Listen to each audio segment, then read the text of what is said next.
Assalamu alaikum everyone. I hope all of you people are doing good. I welcome all of you again to the YouTube channel of KS वाला। जैसे आपको पता होगा हमारा national income का जो chapter है वो हमने कंप्लीट करा हुआ है, ठीक है। और हमने प्रॉमिस करा था आपसे, यानी जैसे ही हम चैप्टर कंप्लीट करेंगे हम डिफरेंट MCQs आपके साथ शेयर करेंगे ताकि आप भी उन्हें ट्राई करो। सो पहली चीज़ तो मैं ये बताऊंगा कि ये जो MCQs है they are being asked by the JK SSB in different examinations, that's why मैंने ये क्वेश्चंस आपके सामने लाए हैं। बट आप सिर्फ इन MCQs पे रिलाई नहीं करोगे, और भी MCQs को आपको खुद ट्राई करना पड़ेगा, इधर from any platform, it may be ChatGPT, it may be Google और एनी अदर फॉर्म। यहाँ पे हम 10 या 20 क्वेश्चंस करने की कोशिश करेंगे जिसमें हम देखेंगे कि आपने कितना समझा है और मुझे कितना समझाना आया है एक्चुअली, ठीक है। सो जब हम पहले क्वेश्चन की तरफ जाएंगे तो आप नेशनल इनकम के सारे नोट्स जो है ना वो अपने सामने रखो आप बच्चा, ठीक है। और नोट्स को ही नहीं बल्कि आप सिर्फ क्वेश्चंस को देख के आंसर दोगे मुझे, ठीक है। आपका मुझे वो टाइम चाहिए कि आपको आंसर करना है। मैं आपसे क्वेश्चन पूछूंगा, आप आंसर करोगे, उसके बाद मैं आपको आंसर बता दूंगा, ठीक है। So the first question over here is, ठीक है, which was being asked in the finance account assistant by the JK SSB examination, national income is the, what is national income, किसे हम कहते हैं national income। so यहाँ पे चार आपको ऑप्शंस दिए गए हैं। First option is total income of the government. तो नहीं, नेशनल इनकम गवर्नमेंट का पैसा नहीं होता, याद कर लो एक बार हमने क्या कहा था। National income is the total value of all final goods and services produced by the residents of a country, ठीक है। याद है आपको, total income earned by the Nations people and businesses, क्या ये होता है टोटल इनकम फ्रॉम एक्सपोर्ट्स? तो नहीं, एक्सपोर्ट्स की बात ही नहीं होती है यहाँ पे। टोटल वैल्यूज ऑफ सेविंग्स, तो सेविंग्स की हमने बात ही नहीं कि सेविंग्स का पैसा नेशनल इनकम होता है, ठीक है। सारा नेशनल इनकम सिर्फ सेविंग्स का पैसा होता है, ये भी हमने नहीं कहा था। So the answer of this question is part B. What is part B? Part B is total income earned by nations, people and businesses। यानी जो भी पैसा, फैक्टर इनकम जिसे हमने कहा था, जो भी फैक्टर इनकम चाहे आपका बिजनेस कमा रहा है या आपके लोग कमा रहे हैं। So the answer is B. So hopefully आपने इस क्वेश्चन को देख के आंसर खुद ही अपने मन में बना लिया हो, ठीक है। और मुझे लास्ट में बताएंगे सारे लोग कि गेस करने, गेस नहीं कह सकते हम, कि आपने जब ये वीडियो देखा और वीडियो देखते देखते आपके कितने क्वेश्चन ठीक हुए। यहां से आप अंदाजा लगा सकते हो हमने कैसा पढ़ा है और हमने आंसर्स कैसे दिए हैं, कितने अच्छे आंसर्स हमने दिए हैं। So the second question is actually which is being asked by the JK SSB again, ठीक है, in 2017 examination, ठीक है। क्या होता है, which of the following is not included in the calculation of national income? इनमें से कोई कौन सी ऐसी चीज है जो नेशनल इनकम में इंक्लूड नहीं की जाती? तो पहली चीज सैलरी होती है, तो हमने कहा था सर कंपनसेशन, कंपनसेशन तो मस्ट है हमारे नेशनल इनकम में। फैक्टर पेमेंट्स, ठीक है। रेंट हमें पढ़ा था। ट्रांसफर पेमेंट्स या प्रॉफिट्स, कौन सा ऐसा है? ट्रांसफर पेमेंट्स हमने कहा था, ट्रांसफर पेमेंट्स हम इंक्लूड नहीं करते, किसमें? हमारे नेशनल इनकम में। रेंट, सैलरीज एंड प्रॉफिट्स को क्या किया जाता है? इंक्लूड किया जाता है। इन्हें आपने कहा था फैक्टर पेमेंट्स, याद है आपको, इन्हें हमने फैक्टर पेमेंट्स कहा था। सो ये तीनों चीजें इंक्लूड होती हैं, तो एक ही चीज है जो इससे एक्सक्लूड हो रही है, दैट इज ट्रांसफर पेमेंट्स, ठीक है। ये आपको याद रखना है। सो be ready for the third question. So the third question is the most commonly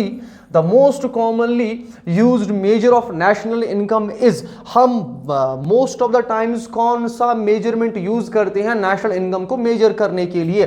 तो आपको याद होगा हमने पढ़ा था net national income, तो ये ज्यादातर हम use नहीं करते, ठीक है।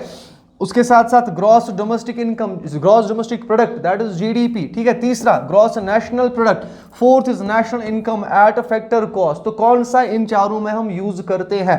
तो हमने बार बार एक ही नाम सुना है, that is gross domestic product, that is GDP।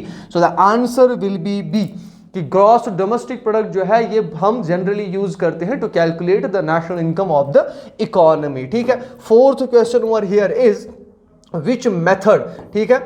हमने कल ही हमने मेथड्स पढ़े हैं नेशनल इनकम को मेजर करने के लिए, तो which method is not used to measure the national income? हमने 3 मेथड्स पढ़े हैं, आपको याद है। हमने पढ़ा था वैल्यू एडेड मेथड, अगर आपको याद हो तो हमने वैल्यू एडेड मेथड पढ़ा था, हमने एक्सपेंडिचर मेथड पढ़ा था, और उसके साथ साथ हमने इनकम मेथड पढ़ा था। ये 3 मेथड्स हमने देखे थे, that these are the 3 methods which are used for the for the measurement of national income. So product method हमने पढ़ा था, इनकम मेथड ये भी हमने यूज करा था, थर्ड एक्सपेंडिचर मेथड ये भी हमने पढ़ा है, it is used for the measurement. इसमें से फोर्थ जो है आपका इन्वेस्टमेंट मेथड, ये कोई मेथड ही नहीं है जो हम यूज करें अपने नेशनल इनकम को कैलकुलेट करने के लिए, ठीक है। So the fifth question is most we can say important because conceptual question है। GDP at market prices include, GDP at MP, याद है आपको जीडीपी एट एमपी में क्या क्या इंक्लूड होता है? नेट इनडायरेक्ट टैक्सेस इंक्लूड होते हैं या नहीं? सब्सिडीज सिर्फ इंक्लूड होती हैं इसमें, सिर्फ फैक्टर इनकम्स इंक्लूड होते हैं, एक्सक्लूड्स डेप्रिसिएशन। अब बताओ, जीडीपी मैंने आपको बोला था जब भी ग्रॉस की बात आए तो इट मींस डेप्रिसिएशन अभी भी इंक्लूडेड ही है, तो ये वाला तो हो ही नहीं सकता। ओनली फैक्टर पेमेंट्स की बात की जाए तो फैक्टर पेमेंट्स की तो बात ही नहीं हो रही है। फैक्टर पेमेंट्स की बेस पे जब हम कैलकुलेट करते हैं अपने जीडीपी को तो हम कहते हैं उसे जीडीपी एट फैक्टर कॉस्ट, उसे क्या कहा जाता है। बट ये क्या पूछ रहा है, जीडीपी एट एमपी, तो ये वाला भी एलिमिनेशन मेथड से आप क्या कर सकते हो, क्रॉस कर सकते हो। सब्सिडीज सिर्फ इसमें होती हैं, सब्सिडीज होती हैं क्या, हमने पढ़ा था कि मार्केट प्राइस में क्या होता है, मार्केट प्राइस में नेट इनडायरेक्ट टैक्सेस इंक्लूड होते हैं, ठीक है, नेट इनडायरेक्ट टैक्सेस, तो ये रहा आपका, plus net indirect taxes include होते हैं। So this is the fourth question. The fifth question over here is GDP refers to the market value of, क्या होती है जीडीपी की definition? First is final goods and services produced in a country in a year, दूसरा है intermediate goods, तीसरा है import and exports, fourth hand savings and investment. तो याद रखना है जीडीपी की हमने डेफिनेशन ही पढ़ी थी, the value of all final goods and services produced within the economy during an accounting year. तो first one is the answer, that means answer is A. अब फिफ्थ का मुझे जो है आप खुद आंसर बताओगे, इस चीज का मुझे आप आंसर बताओगे क्या आंसर हो सकता है। Which of the following is subtracted from GNP to arrive at NNP?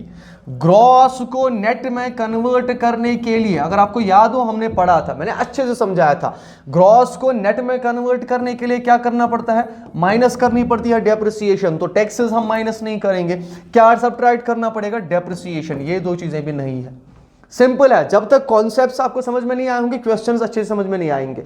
तो ग्रॉस को कन्वर्ट करने के लिए नेट में डेप्रिसिएशन माइनस करो, तो वही पूछा गया है कौन सी चीज माइनस करनी है हमें, तो डेप्रिसिएशन माइनस करनी है इसमें से। उसके साथ साथ ये वाला क्वेश्चन है, per capita income is calculated by, कैसे हम पर कैपिटा इनकम कैलकुलेट करते हैं। पर कैपिटा इनकम मैंने आपको बोला था बेटा पर हेड इनकम, अगर आपको याद हो पर कैपिटा इनकम मैंने आपको बोला था इट इज पर हेड इनकम। तो पर हेड इनकम हम कैसे निकालते हैं, total income divided by population, total income divided by population. तो नेशनल इनकम इनटू पॉपुलेशन ये तो है नहीं, जीडीपी इनटू इन्फ्लेशन ये भी नहीं है, जीडीपी डिवाइडेड बाय इन्वेस्टमेंट ये भी नहीं है। तो second one is the answer, that is answer will be the B part, ठीक है।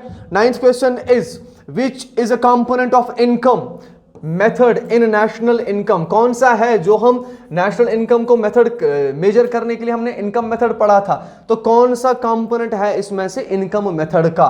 इनकम मेथड में हमने पढ़ा था ये तो एक्सपेंडिचर है तो इसमें आएगा ही नहीं, इनकम मेथड पढ़ रहे हैं हम।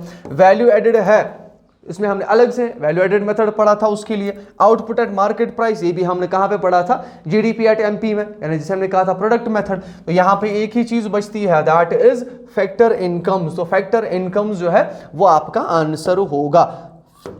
Next question is which organization in India is responsible for compiling national income data, ठीक है, ये आपको याद रखना है। It is actually the we can say current affair part यहाँ पे इंक्लूड होता है। कौन सी अथॉरिटी है जो देख रही है हमारा नेशनल इनकम को, रिस्पॉन्सिबल है कि कंपाइल करे नेशनल इनकम, कैलकुलेट करे नेशनल इनकम, देखे नेशनल इनकम कितना है क्या नहीं है। तो एक ही ऑर्गेनाइजेशन है हमारी, दैट इज एनएसओ। पहले सीएसओ थी अब एनएसओ है, that is national statistical organization, पहले थी सेंट्रल स्टैटिस्टिकल ऑर्गेनाइजेशन, ये आपको याद रखना है। सो द पार्ट बी, ठीक है, आरबीआई अलग चीजें देखता है, सेबी अलग चीजें देखता है, नीति आयोग आपकी प्लानिंग देखता है, आपको पता होगा, ठीक है। रियल इनकम इज, क्या होता है real income, real national income क्या होता है। रियल और हमने नॉमिनल पढ़ा था, आपको याद है रियल और नॉमिनल में हमने क्या पढ़ा था। रियल में क्या होता है, रियल में मैंने आपको बोला था जब हम कब मेजर करते हैं, कांस्टेंट प्राइसेस पे, और नॉमिनल हमने कहा था करंट प्राइसेस पे। तो क्या होता है real income, measured at current prices, नहीं, ये नॉमिनल होता है। Measured at constant prices, inclusive of inflation, नहीं, इंक्लूसिव ऑफ इनडायरेक्ट टैक्सेस, नहीं। तो क्या होगा फिर इसका answer, part B. So measured at constant prices, ये आपको याद होगा। हमने ये पढ़ा है, ठीक है। उसके साथ जो नेक्स्ट क्वेश्चन है that is disposable income, disposable personal income refers to. क्या होता है डिस्पोजेबल पर्सनल इनकम? मैंने आपको बोला था disposable personal income refers to the income that a person can use for the consumption और सेविंग पर्पसेस। याद है आपको, income after deducting indirect taxes, income after deducting depreciation, income after deducting personal taxes, income before taxes. कौन सा इसमें से? इसमें से आपका सी पार्ट है बेटा, ठीक है, income after deducting personal taxes. क्योंकि ये पर्सनल इनकम है तो पर्सनल इनकम को कब आप यूज कर सकते हो, कब उसे डिस्पोजेबल पर्सनल बना सकते हो आप? टैक्सेस को क्या करो, टैक्सेस को डिडक्ट करो, जो भी पैसा बचता है वो कंजम्पशन पे लगाओ और अपनी सेविंग्स पे लगाओ। ये आपको याद रखना है, ठीक है। So the 13th question is which are the following actually indicate standard of living. कौन सी ऐसी चीज है इनमें से जो स्टैंडर्ड ऑफ लिविंग को क्या करता है, इंडिकेट करता है? नेट नेशनल प्रोडक्ट नहीं, मैंने आपको बोला था नेशनल इनकम जो होता है, नेशनल प्रोडक्ट जो होता है, ये लिविंग स्टैंडर्ड को नहीं, ग्रोथ को क्या करता है, ग्रोथ को इंडिकेट करता है। पर कैपिटा इनकम हमने कल ही पढ़ा, ठीक है। ग्रॉस डोमेस्टिक प्रोडक्ट नहीं है, इन्फ्लेशन रेट ये भी नहीं है। पर कैपिटा इनकम अगर आपको याद हो, मैंने आपको बोला पर कैपिटा इनकम का मतलब ये होता है इनकम पर हेड। तो इनकम पर हेड का मतलब जितना ज्यादा पर हेड इनकम होगा उतना स्टैंडर्ड ऑफ लिविंग क्या होगा, इंक्रीज होगा। तो आपका पर कैपिटा इनकम जो है वो आपका आंसर रहेगा यहां पे, ठीक है। So the 14th question is, 14th question क्या है, व्हेन जीडीपी इज मेजर्ड, जब जीडीपी मेजर किया जाता है, कैसे मेजर किया जाता है, without considering inflation is it is called. जब इन्फ्लेशन में, इन्फ्लेशन को क्या ना करें हम, इन्फ्लेशन को अभी कंसिडर नहीं करते, यानी एडजस्ट नहीं करते या बाकी सारी चीजें, इन्फ्लेशन को हम कंसिडर ही नहीं कर रहे हैं, तो कौन सा इनकम बनेगा उस टाइम पे? उसे हम रियल जीडीपी कहेंगे, नॉमिनल जीडीपी कहेंगे, नेट जीडीपी कहेंगे या कांस्टेंट जीडीपी कहेंगे? कौन सा जीडीपी? रियल में मैंने कहा था, रियल का मतलब क्या होता है, कंसीडर की जाती है इन्फ्लेशन। एडजस्ट, कंसीडरिंग का मतलब यहां पे है एडजस्ट। अब देखो क्वेश्चन बहुत सारे तरीकों से पूछा जा सकता है, ठीक है। तो इतना बेसिक इंग्लिश तो सबको ही आता है। कंसीडरिंग का मतलब है एडजस्ट करना। तो एडजस्ट जब हम करते हैं, विदाउट एडजस्टिंगमेंट क्या होता है, जब हम एडजस्टमेंट करते हैं, सॉरी, जब हम एडजस्टमेंट करते हैं तो हमें रियल जीडीपी मिलता है, लेकिन जब हम एडजस्टमेंट नहीं करते तो उसे हम नॉमिनल जीडीपी कहते हैं। आपको याद होगा हमने रियल एंड नॉमिनल जीडीपी में पढ़ा था। So the 15th question is actually in the income method calculating a national income. income method को यूज कर लो, याद कर लो। Mixed income of self employed includes, mixed income मैंने आपको बोला था, मिक्स्ड इनकम क्या होता है, that income which is actually of the self employed persons. तो क्या क्या उसमें इंक्लूड होगा? ओनली रेंट एंड इंटरेस्ट नहीं, ओनली वेज एंड प्रॉफिट नहीं, wage, rent, interest and profit, ये सारी चीजें जिन्हें हमने कहा था फैक्टर पेमेंट्स, ये फैक्टर पेमेंट्स सारे क्या हो जाएंगे, इंक्लूड होंगे इसमें। ओनली गवर्नमेंट सब्सिडीज ये भी नहीं है। सो थर्ड वन, जब तक बेटा देखो क्या होता है, जब तक आपका कॉन्सेप्ट क्लियर नहीं होगा ना, आप कभी भी आंसर नहीं कर पाओगे। वरना अगर आप इनमें भी दिक्कत फेस कर रहे हो ना, जो आप वीडियोस देख रहे हो, ठीक है, वाइल जो है वॉचिंग द वीडियो, अगर आप फेस करो ना प्रॉब्लम्स, इट मीन्स कि कॉन्सेप्ट में थोड़ा सा अभी भी क्या है, क्लैरिटी नहीं है। तो kindly do watch the lectures again and again, because आप एक बार कम से कम इकोनॉमिक्स का कोई कॉन्सेप्ट आप पढ़ोगे या इकोनॉमिक कोई भी कंपोनेंट पढ़ोगे ना, एक बार आपने पढ़ लिया, दोबारा आपको बेसिक या दोबारा वो कंपोनेंट पढ़ने की जरूरत नहीं पड़नी चाहिए लाइफ टाइम। आपको सिर्फ रिवाइज करना है कोई भी एग्जामिनेशन देने से पहले, ठीक है। So the 16th question is actually which of the following would be excluded when measuring GDP using the expenditure method. आप एक्सपेंडिचर मेथड को यूज करके, ठीक है, कौन सी ऐसी चीज है, ठीक है, जो एक्सक्लूड की जाएगी जब हम एक्सपेंडिचर मेथड को यूज करेंगे? कौन सी चीजें हम एक्सक्लूड करेंगे? गवर्नमेंट एक्सपेंडिचर ऑन डिफेंस, तो हमने पढ़ा था C+I+G+X-M, अगर आपको याद हो, ठीक है। सो कंजम्पशन, तो गवर्नमेंट एक्सपेंडिचर जो डिफेंस में है वो तो आएगा ही आएगा, वो इंक्लूड होगा ही होगा। ये बोल रहा है एक्सक्लूड कौन सी चीज होगी?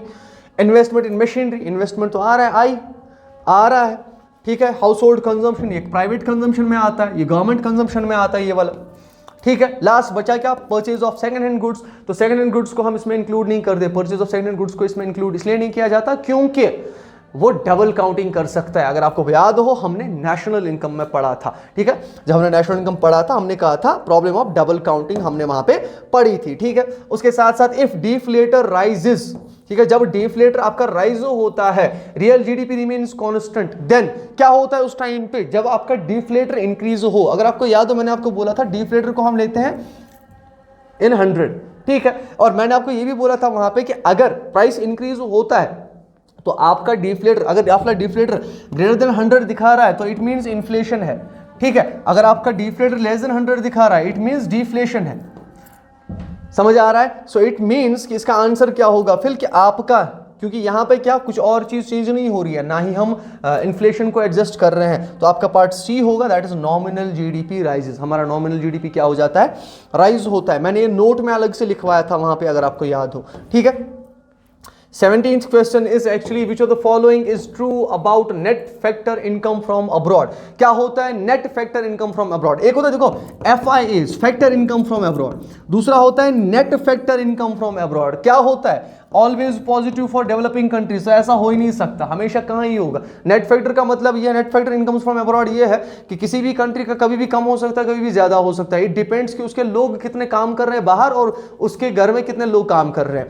तो ऐसा नहीं है। The difference between domestic factor income earned abroad and foreign factor income earned domestically, तो ये आपका सेकंड पार्ट है जो हमने पढ़ा था कि हमारे घर में जितने लोग काम कर रहे हैं और हमारे लोग जो बाहर काम कर रहे हैं, उन दोनों की डिफरेंस को हम कहते हैं, उन दोनों की इनकम की डिफरेंस को हम कहते हैं net factor incomes from abroad, ठीक है। So answer B will be there.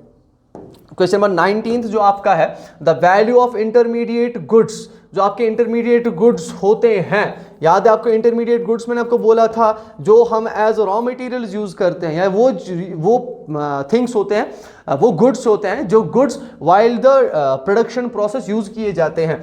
So the value of intermediate goods is not included in national income because, क्यों नहीं किए जाते? They are not final goods, ऐसा नहीं है, ठीक है। वो फाइनल गुड्स होते तब इंक्लूड होते, डेफिनेटली तब इंक्लूड होंगे ही होंगे, बट जब इंटरमीडिएट गुड्स, मतलब इंटरमीडिएट गुड्स है, वो फाइनल गुड्स है नहीं, तो इसलिए हम थोड़ी उनको क्या करेंगे, एक्सक्लूड करेंगे, ऐसा नहीं है। It will lead to under estimation, ऐसा भी नहीं है। It will result in double counting, जो हमने अभी भी देखा, ये किस में रिजल्ट करेगा? डबल काउंटिंग में ये रिजल्ट करेगा। And the last question that we are actually going to discuss today is which of the following is most suitable, which of the following is most suitable to compare the economic performance of two countries? दो countries की performance को major करने के लिए सबसे best indicator कौन है? GDP eight current prices नहीं, क्योंकि ये कंपैरिजन करने के लिए हमें यूज नहीं करते। नॉमिनल जीडीपी ये भी नहीं है। रियल जीडीपी पर कैपिटा, अगर आपको याद हो मैंने आपको बोला था पर कैपिटा इनकम या पर कैपिटा जो नेशनल इनकम होता है, पर कैपिटा इनकम जो होता है वो हम यूज करते हैं किसी भी कंट्री के साथ अपना जो है कंपैरिजन करने के लिए। सो आई होप ये सारे क्वेश्चन जो है आपको आसान लगे होंगे, because they are being asked by the some of the organisations, इधर में भी जेकेएसएसबी, जेकेएसएससी और एनी अदर एग्जामिनेशंस, ठीक है, बहुत सारे एग्जामिनेशंस में पूछा गया है। सो अगर आपको ये क्वेश्चंस बहुत आसान लग रहे हैं तो इट मीन्स कि आपकी प्रिपरेशन सही जा रही है, ठीक है। इससे आई डोंट थिंक कि जितना हमने पढ़ा नेशनल इनकम में उससे डेप्थ में जाने की कोई ज़रूरत है, बट कुछ कॉन्सेप्ट्स हैं, छोटे छोटे कॉन्सेप्ट्स हो गए, वो आप बुक से जो है आप देख सकते हो। अगर कोई कॉन्सेप्ट रहता है आप मुझे कमेंट करिएगा, जिस भी कॉन्सेप्ट में आपको कोई इशू लग रहा है या छोटा सा कोई कॉन्सेप्ट है जो रह गया हमसे, तो आप मुझे कमेंट्स में बता सकते हो ताकि वो मैं कवर कर सकूं, ठीक है। होप कल हम नेक्स्ट टॉपिक उठाएंगे, नेक्स्ट चैप्टर अपना उठाएंगे, दैट विल बी एक्चुअली जो हम बात करेंगे थर्ड चैप्टर जो हमारा होने वाला है उसे हम उठाएंगे कल, एंड वी विल ट्राई कि उस चैप्टर को भी इतना ही इजीली हम कवर कर सकें जितना हमने इन दो चैप्टर्स को कवर करने में जो है ईजीनेस हमने देखी या दिखाई, ठीक है। और मिलते हैं कल नेक्स्ट टॉपिक के साथ, तब तक के लिए चैनल को ज़्यादा से ज़्यादा शेयर करिएगा, चैनल को सब्सक्राइब करके जाइएगा if you are new, and also do subscribe the Telegram channel of KS वाला, and share the videos to the loved ones also. Meet some other day, till then good bye.